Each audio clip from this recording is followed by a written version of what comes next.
Hello and welcome once again. Yalta conference ये सिर्फ एक वर्ड नहीं है, ये कोई आम कॉन्फ्रेंस नहीं है। ये हिस्ट्री की वो कॉन्फ्रेंस है जिसने सेकेंड वर्ल्ड वॉर के बाद यूरोप का फ्यूचर डिसाइड किया। इस कॉन्फ्रेंस में तय किया गया कि सेकेंड वर्ल्ड वॉर के बाद यूरोप को कैसे बांटा जाएगा और जर्मनी के साथ क्या होगा। सेकेंड वर्ल्ड वॉर के दौरान यूएसए और यूएसएसआर एक साथ लड़ रहे थे, लेकिन वॉर खत्म होते ही दोनों एक दूसरे के दुश्मन बन गए। अमेरिका और उसके साथ वाले देश वेस्टर्न ब्लॉक थे, जिन्हें कैपिटलिस्ट कहा जाता था। यूएसएसआर वाले देश ईस्टर्न ब्लॉक थे और वो खुद को कम्युनिस्ट कहते थे। कैपिटलिस्ट और कम्युनिस्ट की इस लड़ाई में बर्लिन वॉल का बनना और टूटना 20th सेंचुरी के इम्पोर्टेंट इवेंट्स में से एक है। लेकिन ये दीवार बनी कैसे और जर्मनी के लोगों ने अपने देश को वापस हासिल कैसे किया, आज बात इसी पर। 1 सितंबर 1939 में जब जर्मन डिक्टेटर हिटलर ने पोलैंड पर हमला किया, तो यहीं से शुरुआत हुई दुनिया के डेडलीस्ट कॉन्फ्लिक्ट में से एक सेकेंड वर्ल्ड वॉर की। इस वॉर ने पूरी दुनिया को मिलिट्री अलायंस में डिवाइड कर दिया, कोई चाहे या ना चाहे, पर इस जंग का असर हर जगह दिख रहा था। इस वॉर में 30 से ज्यादा देश इन्वॉल्व थे। एक तरफ थी एक्सिस पावर्स यानी जर्मनी, इटली, जापान, ऑस्ट्रिया, और दूसरी तरफ थी अलाइड पावर्स यानी अमेरिका, फ्रांस, ब्रिटेन और सोवियत यूनियन। 6 साल तक चले ये वॉर खत्म हुई 1945 में, और इस वॉर में जीत हुई अलाइड पावर्स की। अब सेकेंड वर्ल्ड वॉर के बाद अलाइड पावर्स के सामने सबसे बड़ा सवाल था कि यूरोप को कैसे बांटा जाए, और इससे भी बड़ा सवाल था कि हिटलर के जाने के बाद जर्मनी पर रूल कैसे किया जाए। इस सवाल का जवाब ढूंढने के लिए सेकेंड वर्ल्ड वॉर के दौरान कई इंपॉर्टेंट कॉन्फ्रेंसेस हुई, जिसमें से एक थी याल्टा कॉन्फ्रेंस। 4 से 11 फरवरी के बीच सोवियत यूनियन के कंट्रोल में आने वाले एक शहर याल्टा में कॉन्फ्रेंस हुई। इसी कॉन्फ्रेंस में यूरोप और जर्मनी का फ्यूचर डिसाइड किया गया। कॉन्फ्रेंस में दुनिया के 3 बड़े देशों ने हिस्सा लिया।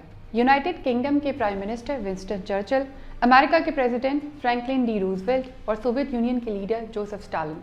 इन तीनों ने बैठकर यह तय किया कि जर्मनी को 4 ऑक्यूपेशन जोन में बांटा जाएगा, और हुआ भी ऐसा ही। सेकेंड वर्ल्ड वॉर के बाद जर्मनी, यूके, फ्रांस, ब्रिटेन और यूएसएसआर के बीच बंट गया।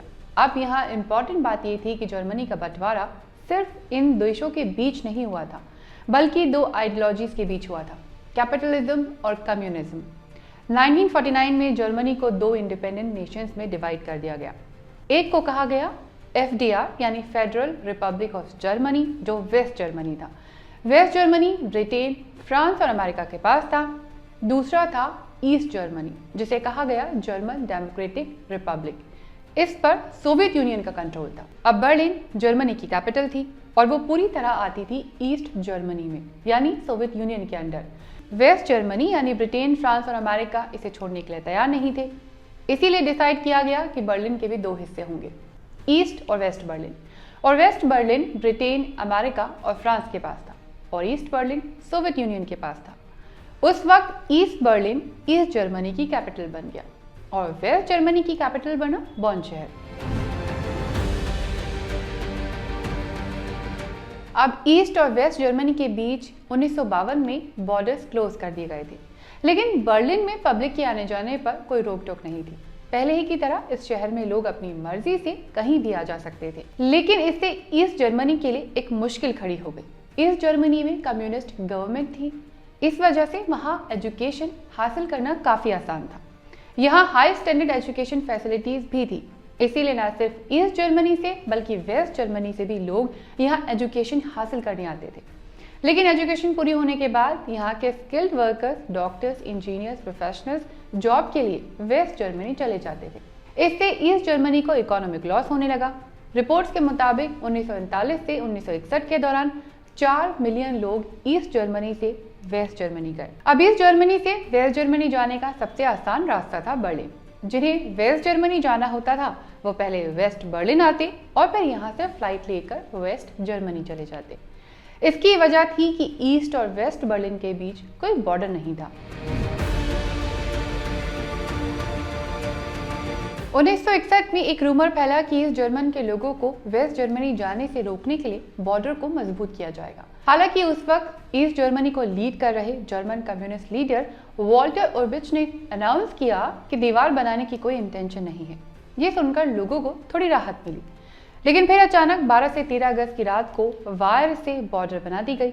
बर्लिन में सुबह अचानक लोगों को पता चला कि उनका शहर 2 हिस्सों में बंट गया है, लेकिन पब्लिक को यह बॉर्डर नहीं चाहिए था, इसीलिए उन्होंने वायर से बने इस बॉर्डर को भी क्रॉस किया और वेस्ट बर्लिन जाना बंद नहीं किया। इसलिए बाद में कंक्रीट वॉल बनाई गई। बर्लिन वॉल एक नहीं 2 थी। ईस्ट और वेस्ट जर्मनी दोनों तरफ से बनाई गई थी।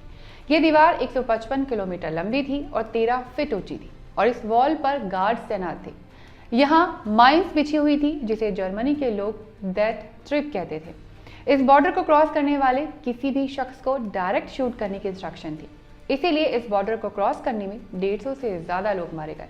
हालांकि 500 से ज्यादा ईस्ट जर्मन्स बॉर्डर क्रॉस करने में कामयाब भी रहे और 5000 ईस्ट जर्मन्स को बॉर्डर क्रॉस करने की कोशिश में अरेस्ट भी किया गया।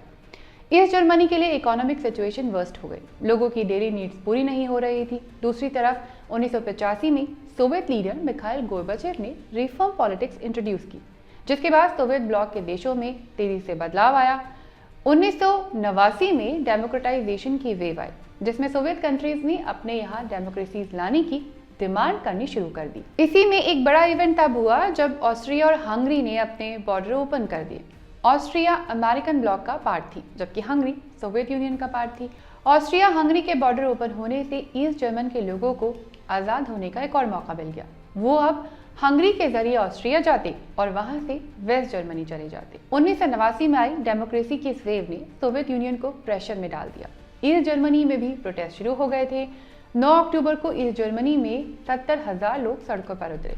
इस प्रोटेस्ट में लोगों ने ईस्ट जर्मनी में रिफॉर्म लाने की डिमांड की और शायद हिस्ट्री में किसी को नहीं पता था कि यही प्रोटेस्ट आने वाले वक्त में बर्लिन वॉल गिरने की वजह बनेगा। 4 नवंबर को अपनी डिमांड्स लेकर ईस्ट बर्लिन के 5 लाख लोग फिर एक साथ सड़कों पर आए। कम्युनिस्ट गवर्नमेंट के लिए अब इस रिबेलियन पब्लिक को रोकना मुमकिन नहीं था। 9 नवंबर को ईस्ट जर्मन ऑफिशियल गुंटर शोबस्की ने प्रेस कॉन्फ्रेंस के दौरान गलती से बोल दिया कि ईस्ट से वेस्ट जर्मनी के बीच ट्रेवल रेगुलेशंस को हटा दिया जाएगा। उनसे पूछा गया कि ऐसा कब होगा, तो उन्होंने बोला शायद बहुत जल्दी। जैसे ही ये बात ईस्ट जर्मनी के लोगों को पता चली, वो बड़ी तादाद में बर्लिन वॉल के पास पहुंच गए। भीड़ इतनी ज्यादा थी कि इसे रोकना मुमकिन नहीं था। इसे देखते हुए 9 नवंबर 1989 को वेस्ट जर्मनी जाने का रास्ता खोल दिया गया। इस तरह बर्लिन की दीवार गिरा दी गई। 35 सालों तक बर्लिन को 2 पार्ट्स में डिवाइड करने के बाद आखिरकार बर्लिन वॉल टूट गई। बर्लिन वॉल गिरने के बाद जर्मनी में नेशनलिज्म की शुरुआत हुई और 3 अक्टूबर 1990 को ईस्ट और वेस्ट जर्मनी को भी एक कर दिया गया। बर्लिन वॉल का गिरना 20th सेंचुरी के मेन इवेंट्स में से एक था, क्योंकि इस इवेंट के बाद यूएसएसआर के देश भी आजाद होने लगे और कोल्ड वॉर खत्म हो गई थी। लेकिन अगर आप इस टॉपिक से जुड़ी कोई डिटेल शेयर करना चाहते हैं तो कमेंट बॉक्स में शेयर कर सकते हैं। और अगर ये एपिसोड पसंद आया तो इसे लाइक करिए, शेयर करिए और चैनल सब्सक्राइब कीजिए।